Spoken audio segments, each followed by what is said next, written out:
ಮಾಡಿರುವ ಕೆಡಿಬಿಗೆ ಹೇಳಿ ಧಿಕ್ಕಾರ. ಬೇಕೇ ಬೇಕು.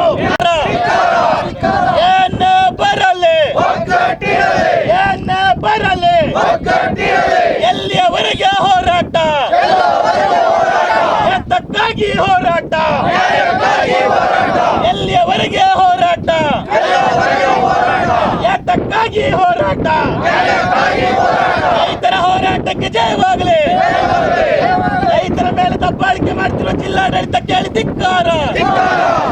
ರೈತರ ಮೇಲೆ ದಬ್ಬಾಳಿಕೆ ಮಾಡ್ತಿರುವ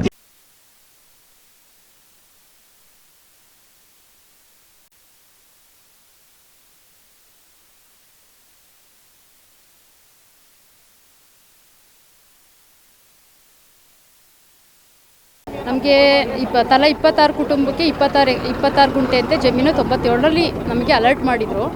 ಅದನ್ನು KDB ಅವರು ನಮಗೆ 97ರಲ್ಲಿ ಅಕ್ವೈರ್ ಮಾಡಿಕೊಂಡು ಅದನ್ನು ಅರ್ಧ ಜಾಗಕ್ಕೆ ಪರಿಹಾರ ಆವಾಗಲೇ ಕೊಟ್ಟಿದ್ದರು.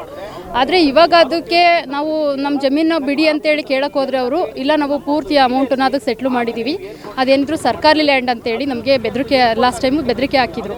ಅದಕ್ಕೂ ನಾವು ನಮ್ಮ ಜಾಗದಲ್ಲಿ ಕೆಲಸ ಮಾಡ್ಲಿಕ್ಕೆ ಬಿಡ್ದಂಗೆ ನಾವು ಅದನ್ನು ಉಳುಮೆ ಮಾಡಿಕೊಂಡು ರಾಗಿ ಹಾಕ್ಕೊಂಡು ಜೋಳ ಹಾಕ್ಕೊಂಡು ಎಲ್ಲ ಕೆಲಸ ಮಾಡ್ಕೊಂಡು ಬಂದಿದ್ದೀವಿ ಇದುವರೆಗೂ. ಇವಾಗ ನಮಗೆ ಮೊನ್ನೆ DC ಅವರು ಕರೆದುಬಿಟ್ಟು ಮೀಟಿಂಗಲ್ಲಿ ನೀವು ನಿಮ್ಮ ಜಾಗಕ್ಕೆ ಏನು ಏರ್ಪೋರ್ಟಿಗೆ ಸಂಬಂಧಪಟ್ಟಂಗೆ ನಮಗೆ ಕಾಂಪೌಂಡ್ ಹಾಕಲಿಕ್ಕೆ ನೀವು ಅವಕಾಶ ಕೊಡಬೇಕು ಅಂತೇಳಿ ಕೇಳಿದ್ರು. ಇಲ್ಲ, ಅದು ನಮ್ಮ ಜಾಗ, ನಾವು ಉಳುಮೆ ಮಾಡ್ತಾ ಇರೋ ಜಾಗನ ನೀವು ಅಕ್ವಿಜೇಷನ್ ಮಾಡ್ದಲ್ಲೇ ನಮಗೆ ಪರಿಹಾರ ಕೊಡ್ದಲ್ಲೇ ನಾವು ಜಾಗ ಬಿಡಲ್ಲ ಅಂತ ಹೇಳಿದ್ದಕ್ಕೆ ಅವರು ಇಲ್ಲ, ಪೊಲೀಸ್ ಪ್ರೊಟೆಕ್ಷನ್ನ ಕರೆಸ್ಬಿಟ್ಟು ನಿಮ್ಮ ಜಾಗನ ನಾವೇನಿದೆಯೋ ಒತ್ತುವರಿ ಮಾಡ್ಕೋಬೇಕಾಗುತ್ತೆ, ನೀವು ಈ ಥರ ಎಲ್ಲ ಹೇಳಿದ್ರಿ ಅಂತೇಳಿ ನಮಗೆ ಧಮಕಿ ಹಾಕ್ತಾರೆ. ಹಾಗಾಗಿ ನಾವು ಎಲ್ಲರೂ ಕೂಡ ನಮ್ಮ ಜಾಗದಲ್ಲಿ ಕಾಂಪೌಂಡ್ ಹಾಕಕ್ಕೆ ಬಿಡ್ದಂಗೆ ನಾವು ಶೆಡ್ ಹಾಕ್ಕೊಂಡು ಇವತ್ತಿಂದ ಹೋರಾಟನ ಸ್ಟಾರ್ಟ್ ಮಾಡಬೇಕು ಅಂತ ಅಂದ್ಕೊಂಡಿದ್ದೀವಿ.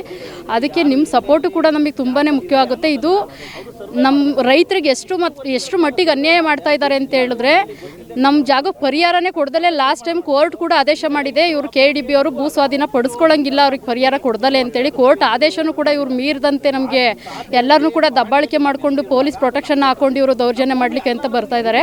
ಆದರೆ ರೈತರಿಗೆ ಏನಾದರೂ ಅನ್ಯಾಯ ಆದರೆ ಕೂಡ ನಾವು ಯಾರು ಕೂಡ ಬಿಡ್ದಲೇ ನಾವು ತನಕ ಹಾಸನ ತನಕ ಎಲ್ಲ ಹೋಗ್ಬೇಕಾಗುತ್ತೆ ಅಂತೇಳಿ ಈ ಮೂಲಕ ಜಿಲ್ಲಾಡಳಿತಕ್ಕೆ ಮತ್ತು KDB ಅವ್ರಿಗೆ ಈ ಮೂಲಕ ಎಚ್ಚರಿಕೆಯನ್ನು ಕೊಡ್ತಾ ಇದ್ದೀವಿ ಸರ್. ನಾವು ಹಾಸನದ ವಿಮಾನ ನಿಲ್ದಾಣಕ್ಕೆ ಸಂಬಂಧಪಟ್ಟಂತೆ ಏನು ಸರ್ಕಾರ KDB ಮೂಲಕ ಭೂಮಿಯನ್ನು ಅಕ್ವಿಸೇಷನ್ ಮಾಡಿ ಇಲ್ಲಿ ಏರ್ಪೋರ್ಟನ್ನು ಮಾಡೋಕ್ಕೆ ಶುರು ಮಾಡ್ತು.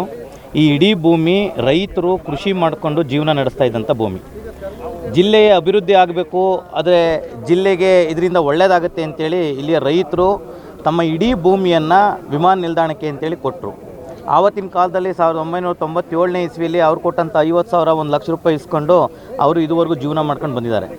ಇಡೀ ಭೂಮಿಯನ್ನು ಕೊಟ್ಟಿರ್ತಕ್ಕಂಥ ರೈತರು ಮುಖ್ಯವಾಗಿ ಆವಾಗಲಿಂದ 2-3 ಬೇಡಿಕೆಗಳನ್ನು ಇಟ್ಕೊಂಡು ಬರ್ತಾ ಇದ್ದಾರೆ. ಒಂದು, ಈ ಏರ್ಪೋರ್ಟ್ ಆದಮೇಲೆ ಏರ್ಪೋರ್ಟ್ನ ಸುತ್ತ ನಾವು ಈಗ ಉಳಿದಿರ್ತಕ್ಕಂಥ ನಮ್ಮ ಭೂಮಿಗಳಿಗೆ ರಸ್ತೆಗಳು ಬೇಕು, ನಮ್ಮ ಊರುಗಳಿಗೆ ಓಡಾಡೋದಕ್ಕೆ ರಸ್ತೆಗಳು ಬೇಕು, ಅದಕ್ಕೆ ನೀವು ರಸ್ತೆಯನ್ನು ಮಾಡಿಕೊಟ್ರೆ ಮಾತ್ರ ನಮ್ಮ ಭೂಮಿಯನ್ನು ಕೊಡ್ತೀವಿ ಅಂತ ಅವತ್ತು ಒಪ್ಕೊಂಡಿರ್ತಕ್ಕಂಥ ಜಿಲ್ಲಾಡಳಿತ ಇವತ್ತು ಹೇಳ್ತಾ ಇದೆ ನಾವು ಹಂಗೆಲ್ಲ ರಸ್ತೆ ಮಾಡೋಕ್ಕಾಗಲ್ಲ ಅಂತ. ಅದಕ್ಕೆ ನಾವು ರೈತರು ಹೇಳ್ತಾ ಇದ್ದೀವಿ, ಇಲ್ಲಿ ಬೂನಹಳ್ಳಿ ಇರಲಿ ಅಥವಾ ದ್ಯಾವಲಾಪುರ ಇರಲಿ ಅಥವಾ ತಂಡೇಕೆರೆ ಇರಲಿ, ಸುತ್ತಮುತ್ತ ಎಲ್ಲ ಗ್ರಾಮದ ಅಥವಾ ಲಕ್ಷ್ಮೀಸಾಗರದ ಗ್ರಾಮದಲ್ಲಿರಲಿ, ನಮ್ಮ ಭೂಮಿಯನ್ನು ಕಳ್ಕೊಂಡು ನಾವು ನಮ್ಮೂರಿಗೆ ಬರೋದಕ್ಕೆ ರಸ್ತೆ ಇಲ್ಲದಿರ್ತಕ್ಕಂಥ ಪರಿಸ್ಥಿತಿ ನಿರ್ಮಾಣ ಮಾಡ್ಕೊಳ್ಳೋಕೆ ನಾವು ತಯಾರಿಲ್ಲ. ನಂಬರ್ 1 ನಮಗೆ ರಸ್ತೆ ಬೇಕು. ಎರಡನೇದು, ಭೂಮಿ ಕಳ್ಕೊಂಡಿರ್ತಕ್ಕಂಥ ಪ್ರತಿಯೊಬ್ಬ ಕುಟುಂಬಗಳಿಗೂ ಕೂಡ ನೀವು ಒಂದು ಉದ್ಯೋಗವನ್ನು ಕೊಡಬೇಕು ಏರ್ಪೋರ್ಟ್ ಅಥಾರಿಟಿಯಿಂದ ಅಂತೇಳಿ ಡಿಮ್ಯಾಂಡ್ ಮಾಡ್ತಾಯಿದ್ದೀವಿ.